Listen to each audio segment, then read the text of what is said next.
विधायक जी, वो मैं एक पत्रकार होने के नाते एक बात कहना चाहूँगा जी।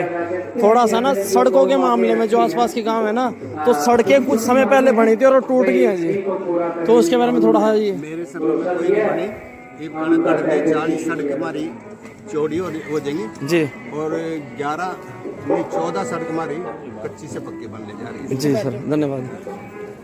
और ना मेरे से पता नहीं कर पाया तो भी मैंने कोशिश करी।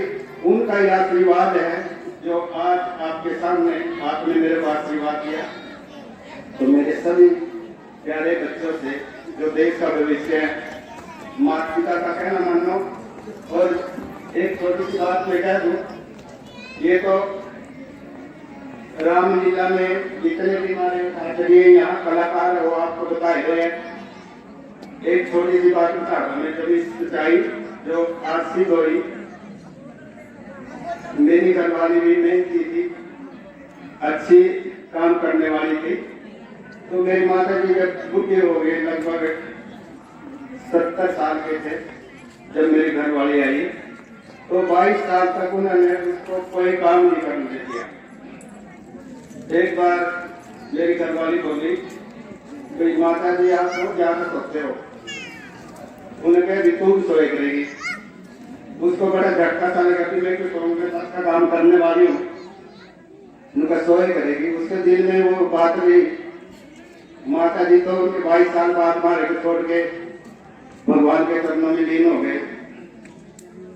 तो जब मेरी घरवाली इस बात को सोच रही, मैं ऐसा क्यों कह गए, तो जब हमने बच्चों की शादी करी, जो हमारे घर में जो बहू आई, उन्होंने मेरी घरवाली को क्या पैसे उठने दिया, सारा काम हुआ करते रहे। वो सारा दिन सोचती है, सारी रात सोचती है। माता जी इसी करके कह गई थी, उनका वरदान थे। सभी बहन बेटियों से मेरी प्रार्थना है, अपने माँ बाप की और अपने सास ससुर की सेवा करें। सेवा पानी हो तो ये पानी का अर्थ है। जय हिंद, जय श्री राम।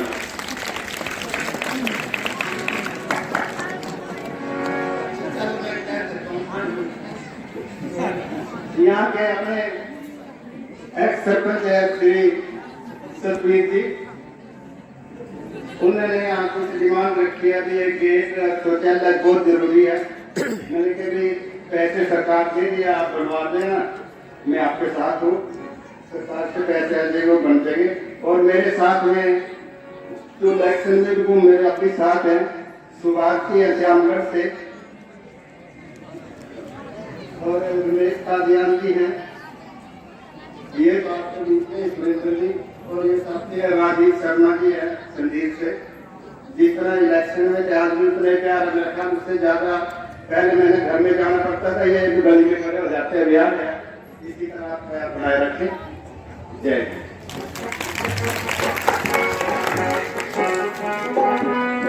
एक मिनट। बोल गया पति रामचंद्र की। विधायक जी, वो मैं एक पत्रकार होने के नाते एक बात कहना चाहूँगा जी।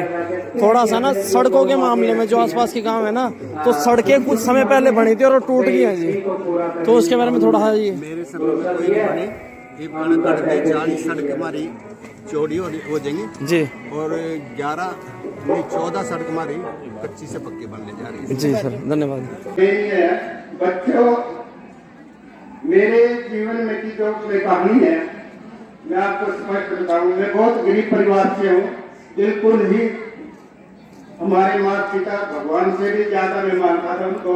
इतनी देर में जिसने माँ बाप का कहना मान लिया, उसको कभी भी किसी भी समय भगवान निराश नहीं करता। जितने बच्चे हैं तो सबसे पहले माँ बाप का कहना माने।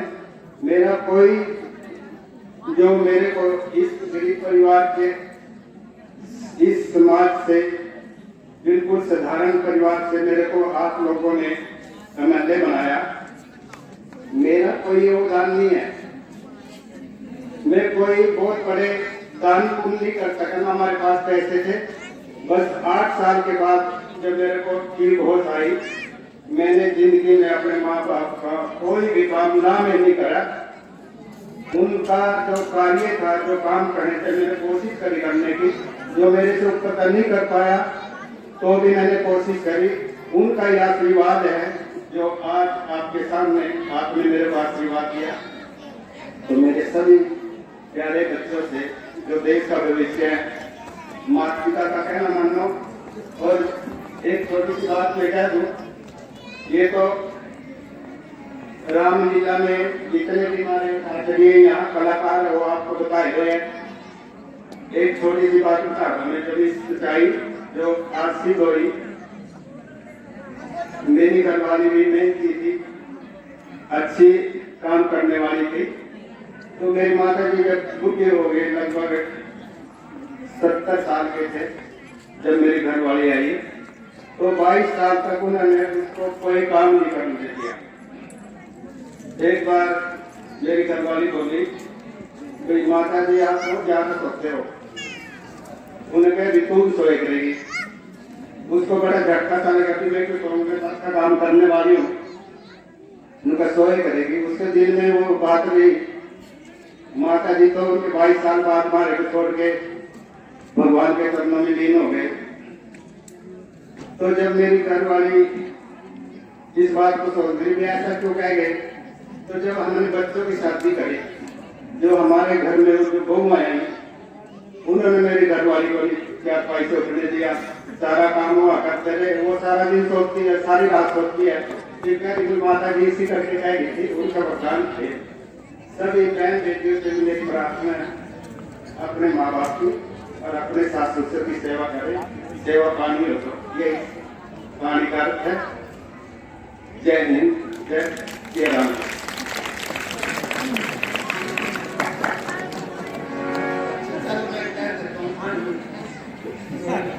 यहाँ के अपने एक्स सरपंच है श्री सतवीर जी,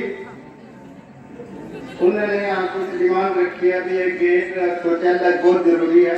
मैंने कभी पैसे सरकार दे दिए वाले जिनका मैं बहुत मान सम्मान करता हूँ। आपकी तरह हमारे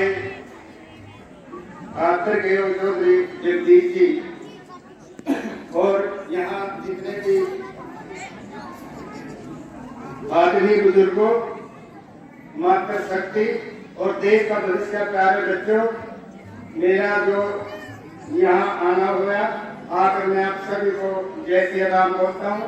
एक बार और सभी नारा लगाएंगे, बोलो श्यामपति रामचंद्र महाराज की। आज पूरे भारतवर्ष में जो रामलीला सभा हो रही है, यह हम एक नृत्य या कोई ऐसा चाव नहीं है। हम जो इस प्रवृत्ति को लेके आ रहे हैं, हम उन महान पुरुषों की, उन आदर्श पुरुषों की जीवनी इस करके व्याख्या कर रहे, इस करके दिखा रहे कि आने वाले जो बच्चे हैं हमारे, वो इसको भूल न जाए। इस करके ये प्रथा चली रही है। और अच्छे लोगों की, अच्छे पुरुषों की, अच्छे विद्वानों की जब तक ये सृष्टि रहेगी, उनका तो नाम रहेगा। जैसे श्री रामचंद्र जी महाराज, उनका जो आज हम इस रामलीला के माध्यम से, जो हमारे यहाँ के बहुत ही आदरणीय कलाकार जो उस रूम में आज सबके सामने पेश होकर उनकी जीवनी दिखा रहे हैं, उनका दिखाने का मतलब यह है कि एक जो बच्चा है उसने अपने पिता की, माता की आज्ञा मानकर 14 साल, थोड़े से कहने पे 14 साल जो विवाहित जीवन होते हुए भी उनके कहने पर जो जंगल में गए और 14 वर्ष तक रहे, उनके ऊपर क्या क्या कष्टी आई, उनको जो जंगल में जाने की भगवान की तरफ से जो ये दिशा निर्देश हुए, उसमें कई अत्याचार हो रहे थे। कई जगह इतने अत्याचार हो रहे थे, भाई के ऊपर भाई, जैसे बाली ने अपने भाई का घर उजाड़ रखा था। उसमें मेन जो हमारे बहुत ही आदरपूर्ण इतने विद्वान होते हुए जब उनकी बुद्धि भ्रष्ट हुई और अत्याचार हुआ, तब भगवान जी ने श्री रामचंद्र जी को अवतार के रूप में भेजकर उनका नाश करने के लिए वहां पहुंचे। तो ये इस कहानी का मेन ये है। बच्चों, मेरे जीवन में की जो कहानी है, मैं आपको स्पष्ट बताऊं, मैं बहुत गरीब परिवार से हूँ। बिल्कुल ही हमारे माता पिता भगवान से भी ज्यादा मैं मानता था उनको इतनी देर में, जिसने माँ बाप का कहना मान लिया